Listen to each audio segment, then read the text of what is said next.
नमस्कार साथियों, welcome to the Index English Academy. आज के हमारे पार्ट 4 वाले लेक्चर में आपका स्वागत है। पिछले 3 पार्ट्स में हम लोगों ने इंग्लिश स्पीकिंग की कुछ अलग अलग एक्सरसाइज की थी।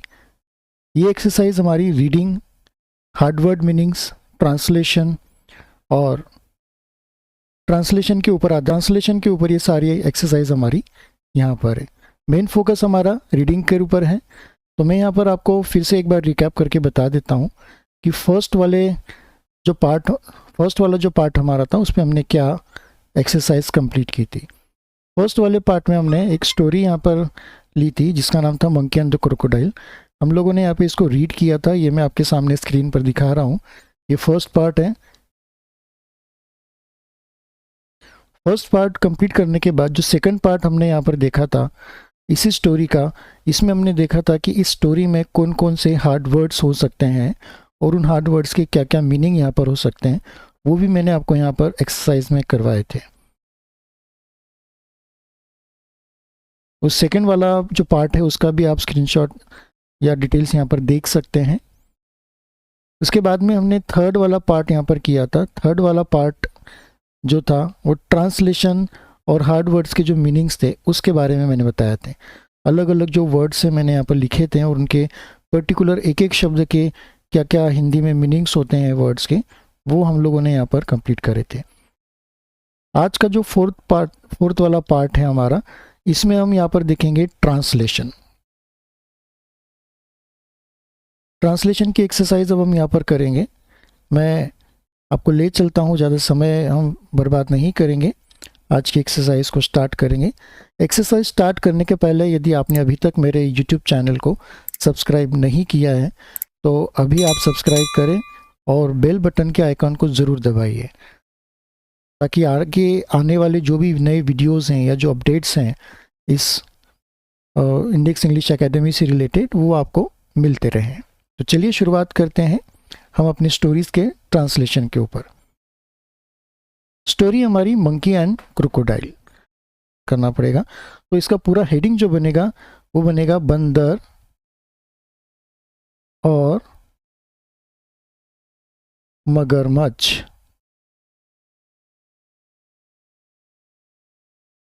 फर्स्ट वाली लाइन क्या लिखा है? There was a big jamun tree on the bank of river. तो इसका हिंदी में ट्रांसलेशन क्या होगा कि एक नदी के किनारे बड़ा सा जामुन का पेड़ था मैंने यहाँ पर क्यों लगा है? क्योंकि यहाँ पर वॉज लगा हुआ है। तो ये भूतकाल का है, वॉज यानी था। A monkey lived on that tree. इस पूरे सेंटेंस का जो मतलब होगा वो इस तरह से होगा कि एक बंदर उस पेड़ पर रहता था। लीव्ड, LIVED, ये भी भूतकाल का शब्द है इसलिए मैंने यहाँ पर लगा दिया था। अ crocodile lived with his wife in the river below. एक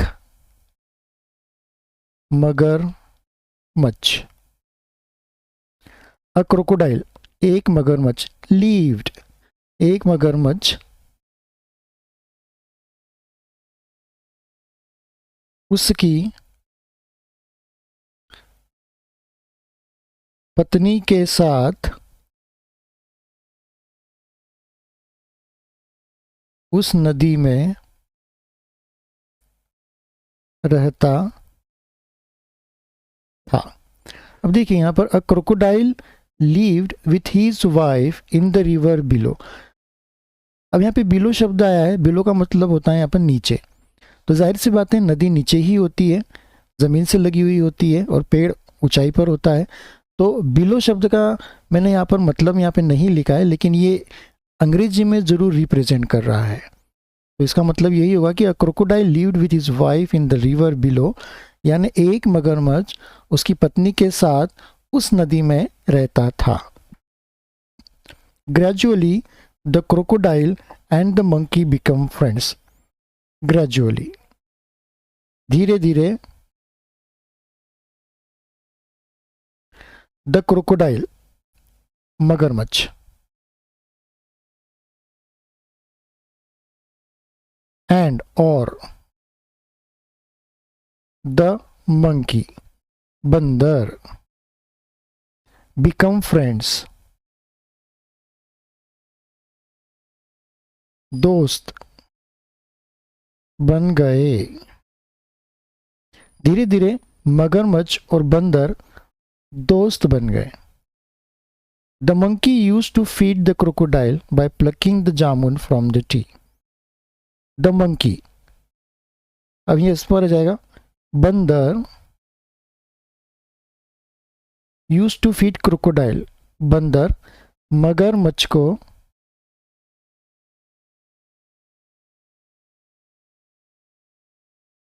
जामुन प्लकिंग, तोड़कर,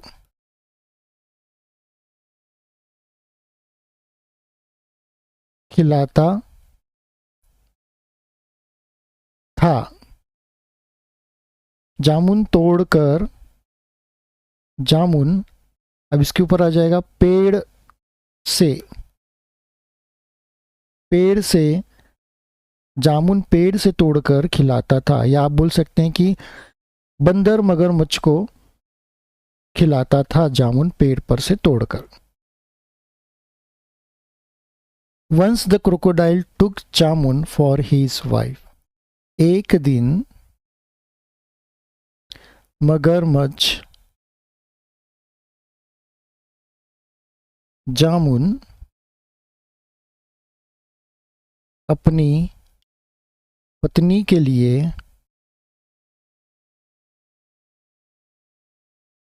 घर ले गया,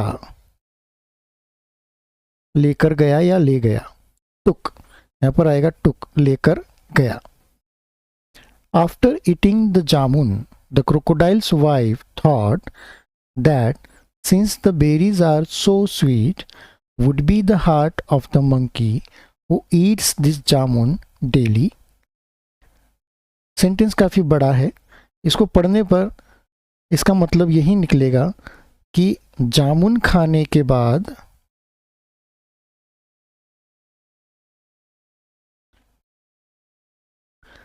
बंदर की पत्नी ने सोचा, सॉरी, मगरमच्छ की पत्नी ने सोचा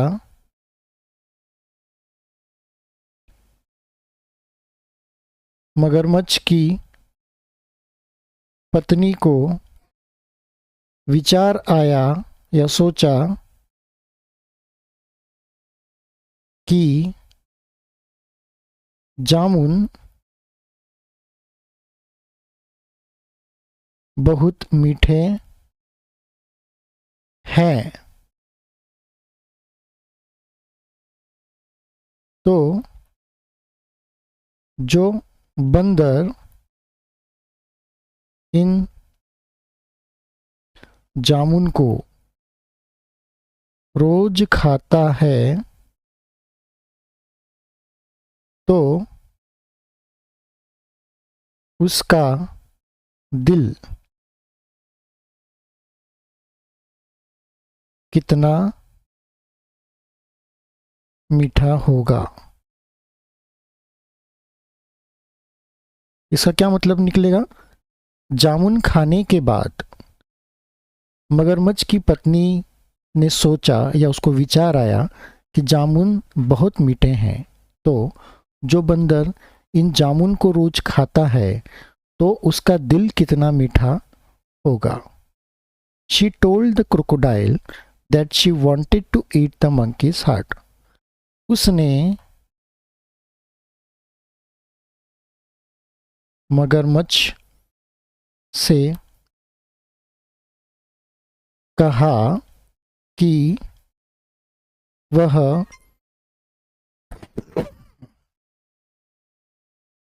बंदर का दिल खाना चाहती है। The crocodile asks the monkey to go his home. मगरमच्छ ने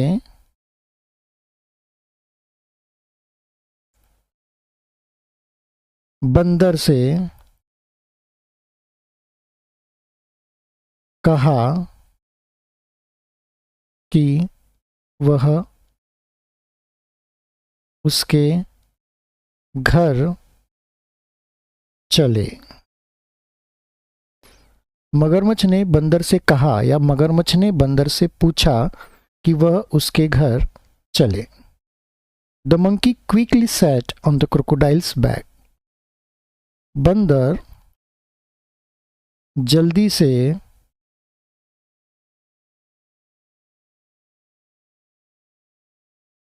उस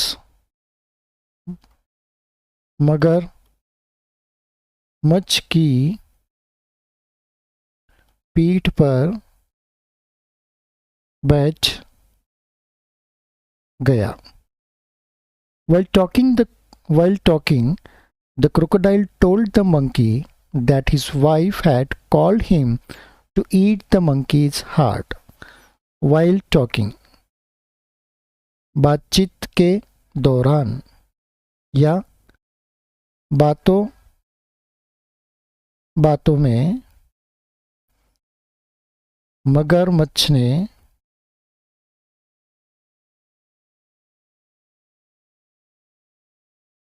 बंदर से कहा कि उसकी पत्नी ने इसलिए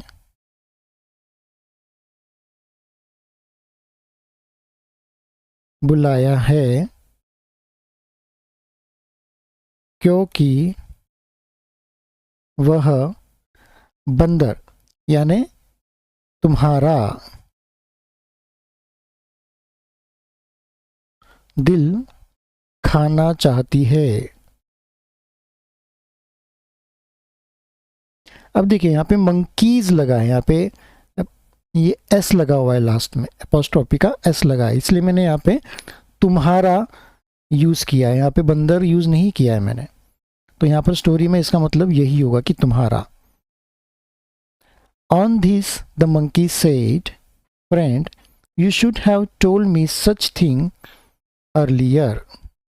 ऑन दिस इसका मतलब होगा इस पर। बंदर ने कहा या बंदर बोला, दोस्त friend you should have told me such thing earlier, ऐसी बात तुमने मुझे पहले बतानी थी। अब यहाँ पर ऐसी बात है या इसकी जगह पे अपन यह लिख सकते हैं कि यह बात तुमने मुझे पहले बतानी थी। We monkey keep our heart on tree only. हम बंदर, अनेक वचन है, मंकीज यानी सभी बंदरों के बारे में ये बोल रहा है, पर आएगा हिंदी में शब्द बंदर। हम बंदर अपना दिल केवल पेड़ पर ही रखते हैं।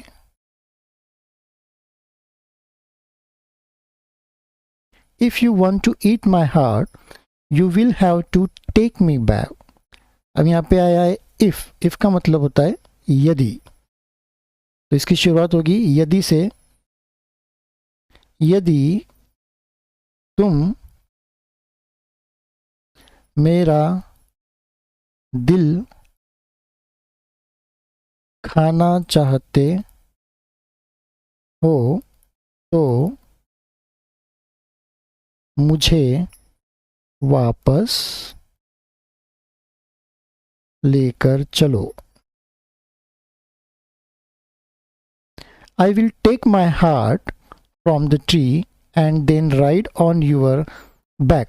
I will go back to your home. I will take my heart from the tree. मैं अपना दिल पेड़ पर से लूंगा और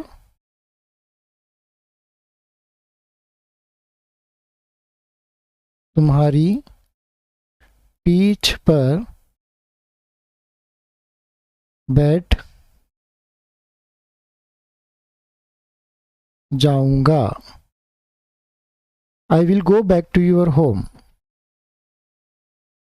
मैं तुम्हारे घर चलूंगा। The crocodile agreed with the monkey and turned back and went back to the river bank. The crocodile agreed with the monkey. मगरमच्छ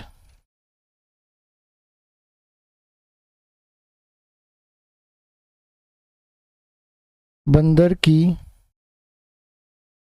बात पर राजी हो गया। The crocodile agreed with the monkeys and or turn back और वापस मुड़ गया। टर्न ईडी लगाए, टर्न बैक वापस मुड़ गया। एंड और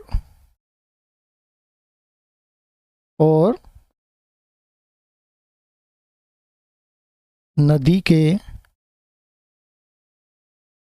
किनारे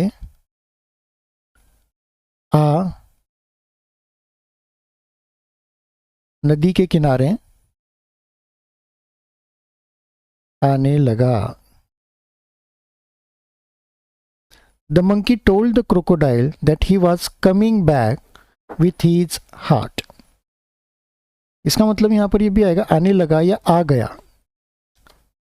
The monkey told the crocodile that he was coming back with his heart. बंदर ने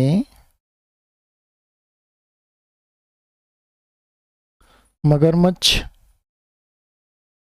से कहा कि वह उसका दिल लेकर आ रहा है। The monkey climbed the tree. अब यहाँ पे क्लाइम जो शब्द आया इसका मतलब होता है लटकना, लेकिन चूंकि वो पेड़ पर लटका है और वह बंदर है, नीचे से ऊपर गया है, तो यहाँ पर इसको बोल सकते हैं कि बंदर पेड़ पर चढ़ गया। आफ्टर क्लाइंबिंग द ट्री, पेड़ पर चढ़ने के बाद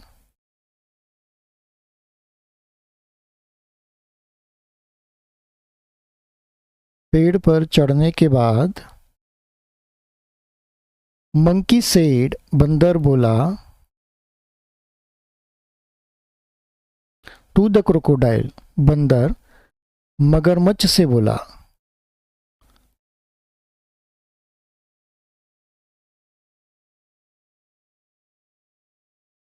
आज से, टुडे ऑनवर्ड यानी आज से माई फ्रेंडशिप, मेरी दोस्ती तुम्हारे साथ खत्म हुई। How will monkey survive if they keep their heart on tree. How का मतलब होता है कैसे। मंकी सर्वाइव कैसे, बंदर या कोई बंदर, यहाँ पे उचित शब्द होगा कोई बंदर जीवित या जिंदा रहेगा या रह सकेगा यदि, इफ का मतलब यहां पर आएगा यदि। दे यहाँ पे इसलिए यूज हुआ है क्योंकि ये प्लूरल है, क्योंकि यहाँ पर हमने कैसे कोई बंदर यानी सभी बंदरों के लिए कहा गया है कि कैसे यदि वे यानी बंदर अपना दिल पेड़ पर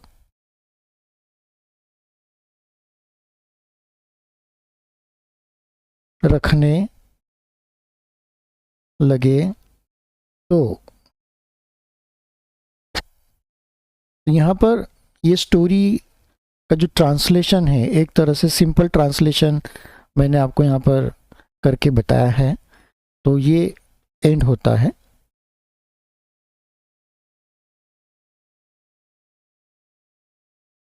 इसका एक मेन जो ट्रांसलेशन है वो मैं आपको अगले वाले वीडियो में पार्ट 5 में मैं आपको बताऊंगा। ये मैंने अभी अपने हाथों से लिख कर आपको यहाँ पर बताने की कोशिश की है कि इसका ट्रांसलेशन हम किस तरह से अपने दिमाग में बैठा कर सकते हैं। तो आज की वीडियो में बस इतना ही। जल्दी ही मिलेंगे हम नेक्स्ट वाली वीडियो में। बने रहिएगा इंडेक्स इंग्लिश यूट्यूब चैनल के साथ में, और हाँ, सब्सक्राइब करना न भूलें।